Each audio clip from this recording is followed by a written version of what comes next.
자, 이제 방송통신위원회 업무보고 어제 있었다는 소식이 있었는데 지금 보면은 김영주 고용노동부 장관도 지금 MBC에서 진행되고 있는 특별 근로감독과 관련해서 이 PD 기자들을 자기 분야가 아닌 다른 곳으로 업무 배치를 해서 상식밖에 관리를 한 일이 확인됐다. 이런 부분은 이제 부당 노동 행위로 인정돼서 수사 중이라고 말했습니다.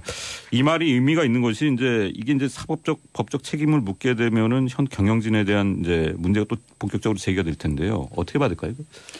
예, 그러니까 지금 이제 이 정부가 갖고 있는 굉장히 중요한 과제들이 있었잖아요. 네, 네. 일종의 이제 적폐청산 리스트들이 있었는데 그 중에서 이제 중요한 것 중에 하나가 지금 공영방송의 정상화거든요. 그래서 그동안에 이제 공영방송 정상화를 어떻게 이 정부가 할 것인가에 대해서 관심들이 많았었는데 네. 거기에 대한 이제 일종의 로드맵들이 하나씩 나오고 있는 거죠. 그래서 그걸 보면 일단 문재인 대통령이 공영방송 정상화에 대해서 얘기하는 게 기회가 많아졌고요. 네. 그리고 어저께 말씀하신 대로 방송통신위원회를 첫 업무보고 대상으로 해서 거기에서 이 공정방송을 어떻게 공영방송의 정상화를 어떻게 할 것인지 이 부분에 대한 지금 업무보고를 받은 거고요. 네. 그래서 거기서 나온 얘기가 얘기한 대로 지금 방송 미래발전위원회를 외부 사람들을 많이 동원해서 전문가들과 시민단체 사람들을 활용해서 일단 구성하고 네. 여기에서 일단 공영방송을 어떻게 정상화시킬 것인가에 대한 얘기를 해보겠다. 그다음에 재허가 심사 시에 일단 이 부당 노동행위가 없었는지 네. 인력을 제대로 활용했는지 이런 부분을 하겠다는 건데 네. 어저께 지금 MBC 아나운서 27명이 기자회견을 했거든요. 그렇죠. 그러면서 방송 출연과 업무를 거부하겠다는 내용이었는데 그 이유가 바로 주된 내용이 그거였습니다. 그러니까 지난 2012년에 170일간의 파업이 있었는데 그 네. 이후에 거기에 대해 참여했던 사람들에 대해서 불이익이 계속 있었고 그리고 주요한 보직이나 사회를 보는 거 있어서 네. 업무를 보는 거에 있어서 계속 배제를 당했다는 거거든요. 근데 그렇게 하면서 다른 보직들로 간 게 그러니까 스케이트장을 관리한다거나 네. 그리고 전혀 본인의 업무와 관련 없는 무슨 MD 역할을 한다거나 이런 거였다는 얘기가 나왔거든요. 네. 결국 이게 이제 부당 노동 행위가 아니냐라는 얘기들이 있었고 이거를 이제 김영주 고용노동부 장관은 받아서 이 부분에 대한 부당 노동 행위가 있었고 이 부분을 검찰의 기소 내용으로 송치하겠다라고 지금 얘기를 한 거예요. 예. 그러면은 검찰에서 이 부분에 대해서 수사를 할 경우에 경영진이 제대로 부당 노동 행위를 했다라는 그런 쪽으로 얘기가 나올 경우에 문제를 삼을 수 있고 네. 사실은 결과가 나오기 전에도 검찰의 수사가 의뢰됐다는 이유만으로 경영진한테 압박을 할 수 있거든요. 네. 그러니까 이제 그런 내용들이 진행되는 거죠. 네. 특히 이제 이 기자 말씀하신 대로 김영주 장관이 어제 의원들의 질문에 이런 답변을 했어요. 검찰 송치가 이루어지느냐는 질문, 또 기소 의견으로 송치할 것으로 예상해도 되느냐는 물음에 각각 그렇다고 답한 건데 지금 이제 야권에서는 이제 이런 공영방송 개혁 움직임을 보는 프레임이랄까요? 시야가 완전히 다릅니다, 사실. 네, 이것도 결국 이제 정권 교체에 따른 새로운 방송 장악의 형태다, 이런 이제 프레임을 갖고 보는 것 같습니다. 그렇습니다. 이 공영방송 문제가 정권이 바뀔 때마다 논란이 있었어요. 경영진 문제도 그렇고 경영진의 어떤 낙하산으로 왔다. 그리고 또 정권의 입맛에 맞게 방송을 편성을 한다. 이런 주장이 정권이 바뀔 때마다 있었고 네. 이번에도 문재인 대통령이 이효성 방통위원장 임명장을 수여하는 자리에서 당장 10년 동안 무너진 것이 참 많다. 그런데 네. 그중에서 가장 참담하고 심하게 무너진 것이 방송이고 특히 공영방송이다. 이렇게 이야기를 했습니다. 네. 그것과 때를 맞춰서 고용노동부에서 MBC에 대한 특별 근로감독을 들어가고 또 여러 가지 조치들이 취해졌죠. 취해지는 과정에서 가장 핵심은 어떤 지금 파업을 하고 있는 MBC의 PD나 기자, 아나운서들이 요구하는 것 중에 하나가 경영진의 퇴진입니다. 네. 경영진 퇴진이 지금 이 경영진 퇴진 문제가 핵심으로 걸려 있게 돼버렸거든요. 경영진 퇴진 없이는 이 문제가 풀어지기 상당히 어려운 상황이고요. 그런데 네. 경영진은 지금 계속 자리를 유지를 하고 있는 상황이고 야당에서는 이것이 새로운 언론 장악 시도다. 정권 언론 장악 시도다. 이렇게 정치적으로 비하가 되고 있죠. 네. 그런데 이 상황에서 조금 전에 말씀하신 대로 김영주 고용노동부 장관이 이 특별 근로감독 결과 여기서 부당 노동 행위를 확인을 했고 여기서 검찰에 자료를 넘기겠다. 네. 기소 의견으로 넘길 것이니까 그렇다 이렇게 이야기를 했습니다. 네. 그렇게 되면 이것은 정치권에서도 논란이 일어나고 있지만 법적 문제로 가겠죠.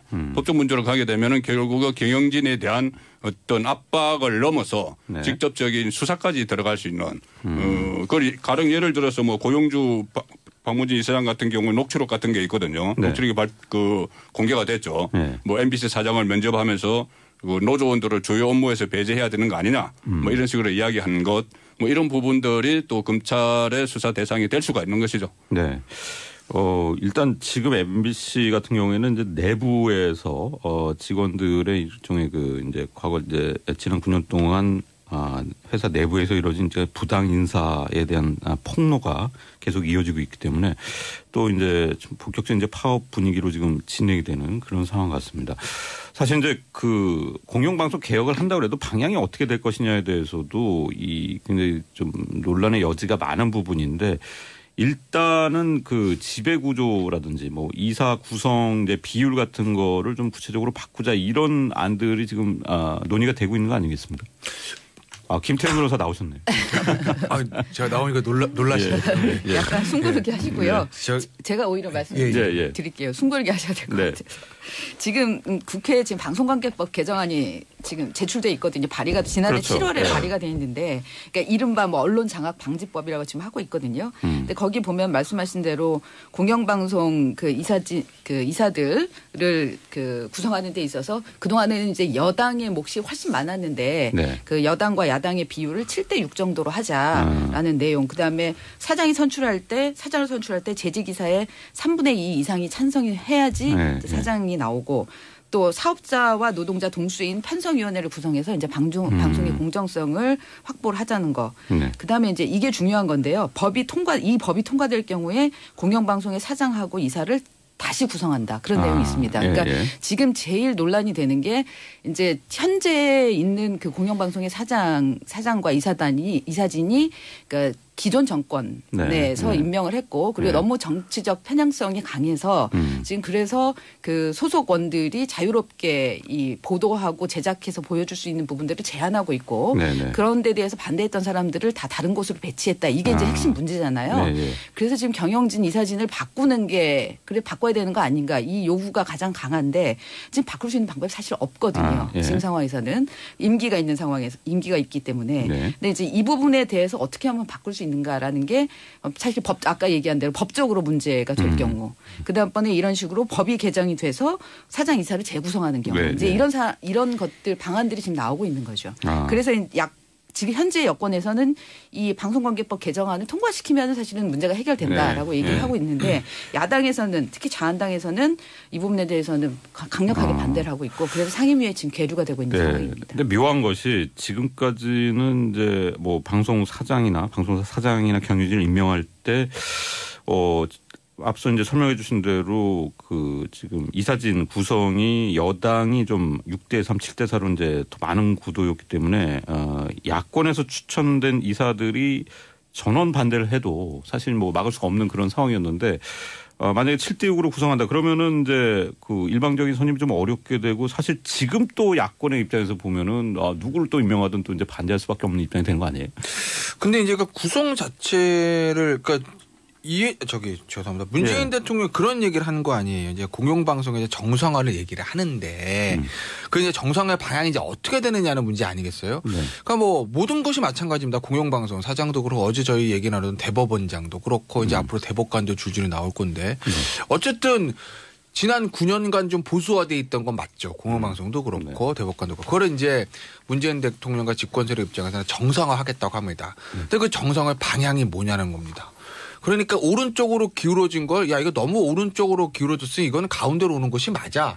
공영방송 영국의 BBC나 NHK처럼 그래야 되지 않겠니?라고 하면 그건 당연히 맞는 것이고 그렇게 한다는데 야당이 반대하면 그건 야당이 잘못된 거죠. 근데 다만 거기서 이제 또 가운데를 지나서 또 이제 그러면 왼쪽으로 기울어지는 방송을 예를 들어서 만든다라고 하게 되면 그러면 예를 들어서 다시 보수 정권 오면 똑같은 일 또 생기는 거 아니겠습니까? 대한민국이 존재하는 한 그 문제는 계속 생기는 거 아니겠어요? 근데 어쨌든 지금 대통령이 하고 있는 얘기는 사장을 임명하는 데 있어서 예전보다는 규정을 조금, 그러니까 법규를 조금 중립적으로 할 수 있게 그나마 만들겠다는 것이기 때문에 이 부분에 대한 것들은 야당도 대통령과 여당에게 적극적으로 요구를 하겠지만 마지막 순간 표결할 때 계속 반대만 할 것이 아니라 네. 그 부분에 대한 거는 조금 생각해 볼 필요는 있어요. 어떤 의미에서 보면 예전 규정보다 예를 들어서 야당 몫이 조금 한 명이라도 늘어난다고 하게 되면 야당에게는 예전의 야당보다는 상황이 더 나쁜 것은 아니거든요. 네. 이것이 지금 묘한 것이 조금 전 이수기 선임기자께서 설명하신 뭐 공영방송 지배구조 개선 방안, 네. 그러니까 가령 예를 들어서 이사 추천권을 여당 몫을 또 7대6으로 또 비슷하게 만든다는 것을 야당하고 이 안을 발의를 한 것이 민주당입니다. 민주당 야당 때 발의를 했어요. 네. 야당 때 발의를 하면서 그 언론장악방지법 이렇게 이름을 붙였습니다. 그런데 지금 정권이 바뀌었죠. 민주당이 여당이 됐습니다. 네. 여당이 된 상황에서 이 법안을 그대로 유지를 한다면은 지금 야당인 자유한국당에서도 굳이 반대할 수가 없는 법안이에요. 예. 그렇기 때문에 이 법안은 아마 이 국회에서 처리될 가능성이 지금 상황에서 굉장히 높은 그런 상태입니다. 근데 어제 이제 정의당 추혜선 의원도 그런 제안을 했지만은 사실 어차피 뭐 정치권 여야에서 이렇게 추천하는 뭐 이사진 보다는 사실 이 방송 소비자들이 중요하기 때문에 결국 이제 시민 추천인단 이런 걸 구성해서 이제 시민들이 이사를 추천하고 이 지분이랄까요? 이 부분을 좀 확대를 하자라는 의견을 내놨는데 언론계에서도 굉장히 좀 이 부분을 좀 설득력 있게 받아들이는 것 같아요. 예, 이사 국민 면접제라고 그러더라고요. 그래서 원내 정당에서 한 명씩 추천을 하고 그리고 이제 나머지는 국민들이 추천을 해서 결국은 핵심은 그러니까 이사진이 어떻게 구성돼야지 그 이사진에서 경영진을 지금 선정을 하는 게 선출하게 돼 있으니까 네. 그래서 이제 이사진을 어떻게 구성하는가 핵심이어서 이 이사진을 그렇게 구성하는 게 어떻겠느냐라는 얘기가 나오고 있는데 아직까지는 그 정치권에서 이렇게 반응은 없는 것 같아요. 이 부분에 대해서. 근데 이제 논의 테이블에 올라오고 있는 단계니까 그래서 이 부분에 대해서 이제 좀 논의를 진전시켜야 되지 않을까라는 생각이 듭니다. 알겠습니다. 자, 특히 이제 이 기자 말씀하신 대로 김영주 장관이 어제 의원들의 질문에 이런 답변을 했어요. 검찰 송치가 이루어지느냐는 질문, 또 기소 의견으로 송치할 것으로 예상해도 되느냐는 물음에 각각 그렇다고 답한 건데 지금 이제 야권에서는 이제 이런 공영방송 개혁 움직임을 보는 그 프레임이랄까요? 시야가 완전히 다릅니다, 사실. 네, 이것도 결국 이제 정권 교체에 따른 새로운 방송 장악의 형태다, 뭐 이런 이제 프레임을 갖고 보는 것 같습니다. 그렇습니다. 이 공영방송 문제가 정권이 바뀔 때마다 논란이 있었어요. 뭐 경영진 문제도 그렇고 경영진의 어떤 뭐 낙하산으로 왔다. 뭐 그리고 또 뭐 정권의 입맛에 맞게 방송을 편성을 한다. 정상화거든요. 그래서 그동안에 이제 공영방송 정상화를 어떻게 이 정부가 할 것인가에 대해서 관심들이 많았었는데 거기에 대한 이제 일종의 로드맵들이 하나씩 나오고 있는 거죠.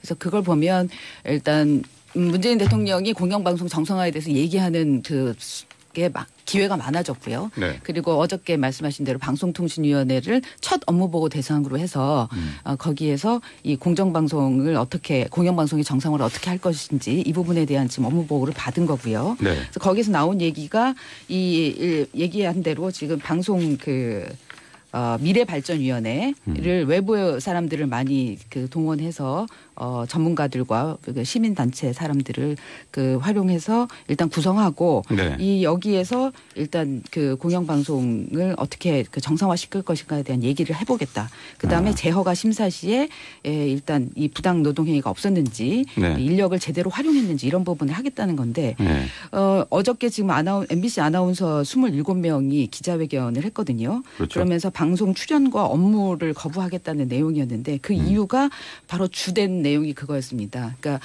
지난 2012년에 170일간의 파업이 있었는데 그 이후에 거기에 대해 참여했던 사람들에 대해서 불이익이 계속 있었고 그리고 주요한 보직이나 사회를 보는 거 있어서 업무를 보는 거에 있어서 계속 배제를 당했다는 거거든요.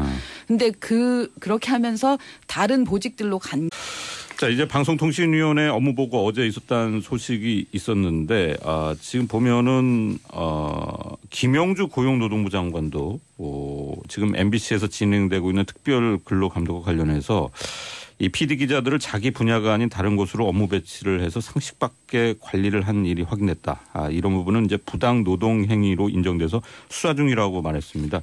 이 말이 의미가 있는 것이 이제 이게 이제 사법적 법적 책임을 묻게 되면은 현 경영진에 대한 이제 문제가 또 본격적으로 제기가 될 텐데요. 어떻게 받을까요? 예, 그러니까 지금 이제 이 정부가 갖고 있는 굉장히 중요한 과제들이 있었잖아요. 예, 예. 일종의 이제 적폐청산 리스트들이 있었는데 그 중에서 이제 중요한 것 중에 하나가 지금 공영방송의 전개 그러니까 뭐 스케이트장을 관리한다거나 네. 그리고 전혀 그 본인의 업무와 관련 없는 무슨 MD 역할을 한다거나 뭐 이런 거였다는 얘기가 나왔거든요. 네. 결국 이게 이제 부당 노동 행위가 아니냐라는 얘기들이 있었고 이거를 이제 김영주 그 고용노동부 장관은 받아서 이 부분에 대한 그 부당 노동 행위가 있었고 이 부분을 검찰에 기소 내용으로 송치하겠다라고 지금 얘기를 한 거예요. 예. 그러면은 검찰에서 이 부분에 대해서 수사를 할 경우에 그 경영진이 제대로 부당 노동 행위를 했다라는 그런 쪽으로 얘기가 나올 경우에 문제가 좀 삼을 수 있고 네. 사실은 결과가 나오기 전에도 그 검찰의 수사가 의뢰됐다는 이유만으로 경영진한테 압박을 할 수 있거든요. 네. 그러니까 이제 그런 내용들이 진행되는 거죠. 네.